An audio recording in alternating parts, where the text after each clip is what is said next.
ઘણા બધા મિત્રો ડેબિટ નોટ અને ક્રેડિટ નોટમાં ગોથું મારી જાય છે. એટલે ખાસ તમને જણાવવાનું કે જ્યારે તમે કોઈ પણનું વ્યાજ લ્યો, વ્યાજ આપો, અથવા જો કોઈ સર્વિસ હોય, જેમ કે કોઈ ડિસ્કાઉન્ટ આવ્યું એડિશનલ કે બીજી કોઈ સર્વિસ હોય, ત્યારે જ ડેબિટ નોટ અને ક્રેડિટ નોટનો ઉપયોગ કરવાનો છે. ડેબિટ નોટનો બીજો અર્થ થાય પરચેઝ રિટર્ન અને ક્રેડિટ નોટનો બીજો અર્થ થાય સેલ્સ રિટર્ન. એટલે જ્યારે માલ પાછો આવ્યો હશે ત્યારે આપણે સેલ્સ રિટર્ન અને પરચેઝ રિટર્નનો ઉપયોગ કરશું, ડેબિટ ક્રેડિટ નોટનો ઉપયોગ નહીં કરીએ. આ વિડીયોમાં ડેબિટ નોટ કઈ રીતે બનાવવી એ શીખવાડું છું.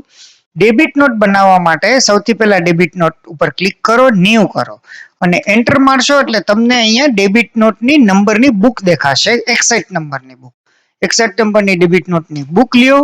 ડેબિટ નોટ નંબર ઓટોમેટિક પડશે, આની અંદર તમારે કોઈ છેડછાડ કરવાની નથી. ત્યારબાદ અહીંયા ડેબિટ નોટ તમે જોશો તો જ્યારે પરચેઝ હશે ત્યારે અહીંયા ડિસ્કાઉન્ટ દેખાશે અને જો તમારે વ્યાજ દેવાનું હોય તો તમારે અહીંયા સેલ્સ સિલેક્ટ કરશો એટલે ઓટોમેટિકલી આ ડેબિટ નોટ પરચેઝની તમારી વ્યાજની થઈ જશે. હવે અત્યારે સૌથી પહેલા હું તમને પરચેઝની ડેબિટ નોટ નાખતા શીખવાડું. જ્યારે તમે આગળ વધશો ત્યારે સામેવાળાની ક્રેડિટ નોટ નંબર કે જે કંઈ છે તમે અહીંયા નાખી શકો છો. શા માટે તમે બનાવો છો એનું અહીંયા રીઝન છે, કંઈ ના ખબર પડે તો અધર્સ લઈ લ્યો. જો આ તમારે ડેબિટ નોટ કે ક્રેડિટ નોટ જીએસટીમાં ના બતાવી હોય તો અહીંયા તમારે યસ કરવાનું છે, બતાવવાની હોય તો સિમ્પલી નો રાખવાનું છે.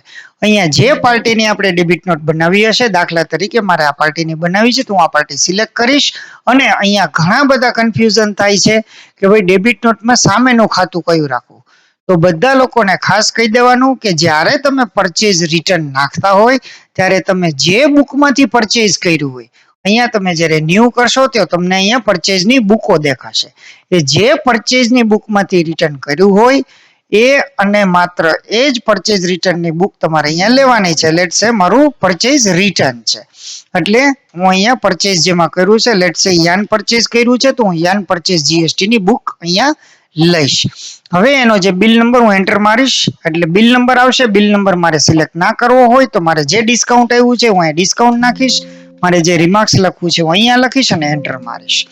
ત્યારબાદ અહીંયા જો મારે 12% માં હોય તો 12% અને 5% માં હોય તો 5%.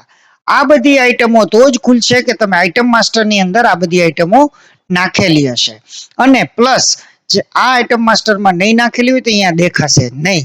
પ્લસ જ્યારે તમે આઈટમ માસ્ટરમાં નાખ્યું હોય ત્યારે શો ઇન સ્ટોક રિપોર્ટમાં નો હશે તો જ આ સર્વિસ તરીકેની આઈટમ દેખાશે. આ ખાસ ધ્યાન રાખવું. હવે ઇન્ટરેસ્ટ ઓન પરચેઝ 12% લઈ લીધું, એન્ટર એન્ટર એન્ટર મારું છું. ટીડીએસ ટીસીએસ જે કંઈ તમારે લેવાનું છે બધું આમાં એડજસ્ટ થશે. એન્ટર મારીને અને આને સિમ્પલી સેવ કરું છું.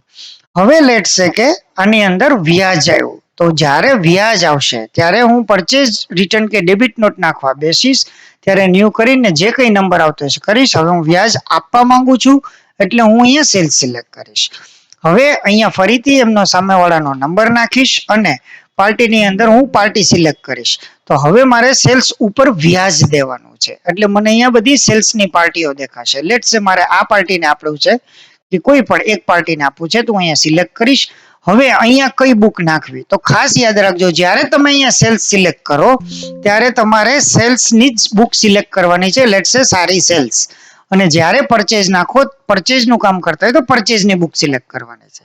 બિલ નંબર જે બિલ ઉપર તમારે વ્યાજ કઈ લેવાનું હોય એ બિલ તમે સિલેક્ટ કરી શકો છો અને ના સિલેક્ટ કરો તો પણ જરૂરી નથી. અહીંયા તમે સિલેક્ટ કરીને અને તમારે જે કંઈ વ્યાજ લેવું છે એ અહીંયા અમાઉન્ટ, ટેક્સેબલ અમાઉન્ટ નાખી દો. જે કોઈ બિલોનું લીધું છે ને અહીંયા ડિસ્ક્રિપ્શન નાખી દો અને એન્ટર મારી દો. આવી રીતે બધું સિલેક્ટ થયા પછી અહીંયા તમને 5% લેખે વ્યાજ મળ્યું હોય તો 5%, 12%, 18% જે રીતે મળ્યું એન્ટર મારીને અને આગળ તમે વધીને આનું સેલ્સ ઉપરનું વ્યાજ આપી શકશો અથવા તમે પરચેઝનું અહીંયા ડેબિટ નોટ બનાવી શકશો. આ માત્ર ડેબિટ નોટ આના માટે છે અને આવી જ રીતે બનાવવાની છે. Thank you.